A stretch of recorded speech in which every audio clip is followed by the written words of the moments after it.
One आज का topic है रिग्रेसिव इनह्यूमन। ये जो टॉपिक है इसमें यूएस के बारे में डिस्कस किया गया है। आपको पता ही होगा यूएस इतनी डेवलप कंट्री है, करेक्ट।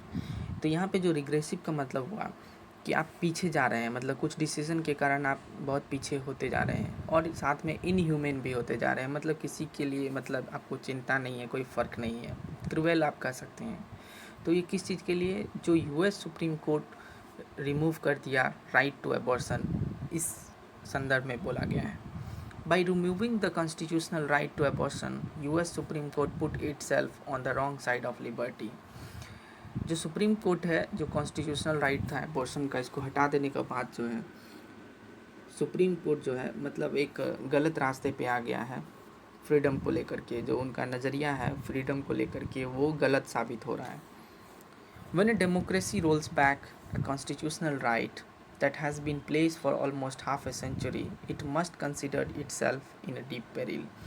जब कोई भी डेमोक्रेसी में अगर कुछ भी कॉन्स्टिट्यूशनल राइट को रोल बैक किया जाता है, रोल बैक मतलब वापस लिया जाता है, तो इसका मतलब यही होता है कि आप कहीं ना कहीं बुरे सिचुएशन में फंसे हुए हैं, मतलब एक किसी डेंजर में फंसे हुए हैं। पेरिल का मतलब होता है डेंजर।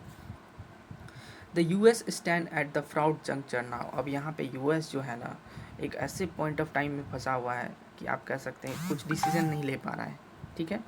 तो फ्राउड का मतलब हो सकता है unpleasant. After it supreme court in A 6-3 majority overturn the 1973 ruling in रोई वर्सेस वेड। और ये जो सुप्रीम कोर्ट में 6-3 का मेजोरिटी रहा, ये ओवरटर्न कर दिया 1973 में एक केस चला था इसी को लेकर के, रॉय वर्सेस वेड के बीच में। तो इसको मतलब बदल दिया and took away the constitutional right to abortion. और जो कॉन्स्टिट्यूशनल राइट था एबॉर्शन का वो वापस ले लिया गया, छीन लिया गया।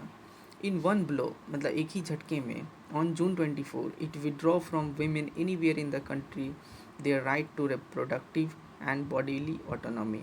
और एक ही झटके में क्या किया इस डिसीज़न, ये डिसीज़न का क्या कॉन्सिक्वेंसेस हुआ कि जितनी भी वीमेन है उनका जो राइट था रिप्रोडक्टिव के लिए और उनका खुद का ऑटोनॉमी के लिए, वो सब छीन लिया गया। विथ रोई as well as the 1992 decision in Planned Parenthood versus Casey that upheld Roe gone the court return। 1992 में भी एक डिसीज़न आया था, तो ये डिसीज़न में जो है रोई का सपोर्ट मिला था, ठीक है। लेकिन अभी क्या हुआ, अभी इसका उल्टा हो गया, मतलब रोई हार गया है, करेक्ट। इसका उल्टा हो गया है। और जो इशू था एबॉर्शन के लिए पीपल्स मतलब जिस रीजन से सेलेक्ट किया था, वो कहीं ना कहीं पूरी तरह से चेंज हो गया है, कहने का मतलब। States can now decide whether to ban abortion. अब यहाँ पे डिसीजन किसके पास है, स्टेट के पास है। कोर्ट तो बोल दिया इसको हटा देने के लिए, लेकिन अभी भी स्टेट्स के पास डिसीजन है कि वो बैन कर सकता है एबॉर्शन। और वो ये भी देखना है उसको कि at what stage in A pregnancy and under what circumstances. साथ में ये भी देखना है कि जो प्रेगनेंसी का स्टेज है कब, किस मतलब किस एज में बैन करना चाहिए और किस सर्कमस्टांसेस में करना चाहिए। The fight over abortion has been the US most passionately waged ideological battle. और ये जो एबॉर्शन के लिए जो फाइट चल रहा था बहुत दिनों से, ये बहुत कंट्रोवर्शियल बैटल रहा है यूएस का। With a focus that denies any space for compassion और respect for liberty, conservatives have prioritized the task of having Roe overturned for decades। और ये जो फोकस है ना, ये कह सकते हैं आप, मतलब थोड़ा भी स्पेस नहीं छोड़ा, जो मतलब आप कह सकते हैं सहनशीलता, जो कह सकते हैं कंपेंसन, और जो फ्रीडम के लिए जो रिस्पेक्ट है, वो मतलब उसके लिए स्पेस ही नहीं छोड़ा। मेनली प्रायोरिटाइज किया था क्या, कि इसको हटा देना है। With the court now having attend a conservative super majority. अब यहाँ पे कोर्ट के पास तो मेजोरिटी आ गया है। The decision had been imminent. और ये जो डिसीजन लिया गया बहुत जल्दी से ले लिया गया। इमिनेंट का मतलब होता है थोड़ा जल्दी कर लेना। Some Republican ruled states have started banning abortion. और साथ में जो भी रिपब्लिकन स्टेट्स हैं वो स्टार्ट भी कर दिए हैं बैन करना। With triggered laws in place in anticipation of such judgment. जबकि ये जो लॉ अभी पास किया गया है बैन करने के लिए, ये अभी तो कंट्रोवर्सी चल रहा है, फिर भी ये लोग बैन कर रहे हैं कुछ अपने अपने स्टेट्स में। Other red states will follow. और साथ में और जो भी रेड स्टेट्स हैं वो भी फॉलो करेंगे। This Supreme Court decisions Dobbs versus Jackson women health organization, ये जो कोर्ट का डिसीजन आया है, अब क्या हुआ है, जो डॉब्स और जैक्सन है विमेंस हेल्थ ऑर्गेनाइजेशन का, has in effect divide the US territorial.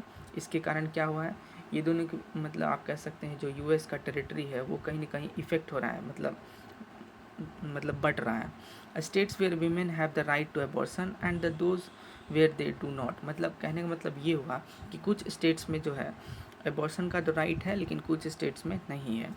Where they do not, women with unplanned or unwanted pregnancy, including possibly in some jurisdiction those that endangers the mother's life or are result of rape or incest।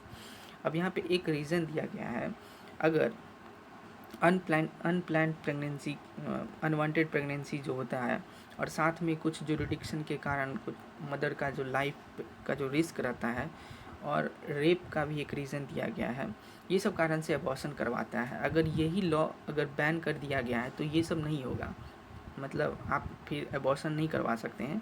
तो इसके कारण क्या होगा ना, तो आप कह सकते हैं एक वीमेन का हेल्थ के साथ आप खेल रहे हैं। Option but seek medical assistance in other state, और साथ में मेडिकल असिस्टेंस भी चाहिए अदर स्टेट्स में। This needs resource and support structure, और इस चीज़ से बचने के लिए क्या चाहिए, रिसोर्स और सपोर्ट का स्ट्रक्चर चाहिए। And many women will be left with no option other than clandestine unsafe abortion nearer home. और ये लॉ के कारण क्या होगा ना, बहुत वीमेन के पास ऑप्शन जब नहीं रहता है तो वो क्या करेगा, छिप के अबॉर्शन करवा लेगा, मतलब इलीगली करवा लेगा, और ये वो अनसेफ अबॉर्शन भी होगा। ठीक है, यही कहने का मतलब है।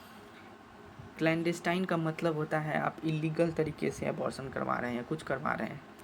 चिलिंगली there is a fear that miscarriage could be subject to criminal investigation, और साथ में एक फियर भी अब विमेन के मन में बैठ रहा है, अगर गलती से मिसकैरेज भी होता है ना तो उसके ऊपर क्रिमिनल इन्वेस्टिगेशन भी होगा।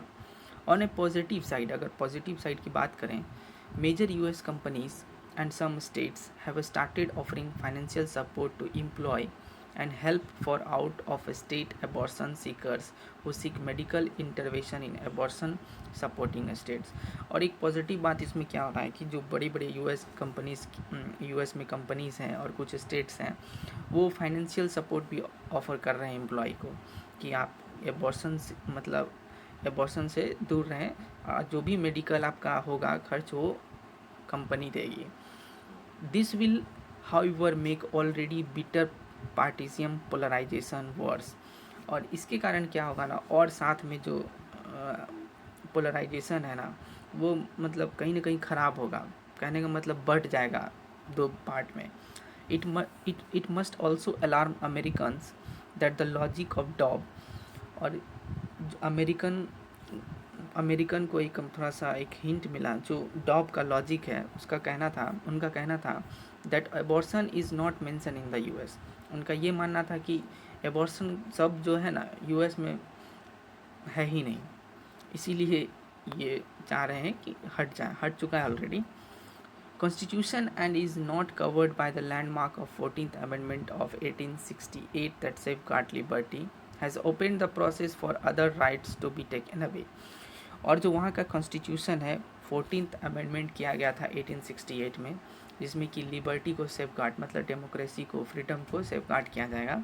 लेकिन ये जो अमेंडमेंट है कहीं न कहीं मतलब ओपन कर दिया, मतलब और एक रास्ता दे दिया कि दूसरा राइट भी छीन लिया जाए, जैसे अभी एबॉर्शन का राइट छीन लिया गया उसी तरह और भी राइट छीन लिया जाएगा, ये 14th अमेंडमेंट ऑफ 1868। इसके कारण for now President Joe Biden and his Democratic Party have voted to put Roe on the ballot in November midterm election।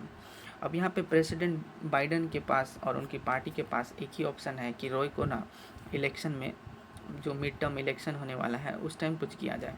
But the way the US electoral system stacked up the number in the Senate against their effort to break the filibuster, लेकिन वहाँ का जो system है, electoral system है, वो थोड़ा slow process में है, ठीक है, जिसको कि ब्रेक करना है।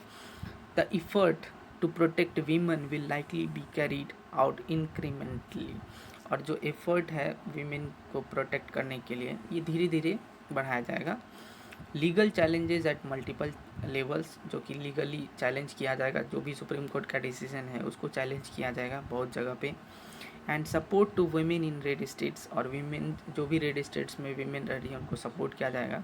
And the persuasive political campaign at the grass root, और इसके लिए मतलब पॉलिटिकल कैंपेन चालू करना पड़ेगा एकदम नीचे के लेवल से, ग्रास रूट लेवल से. ओवरऑल पैसेज यही था.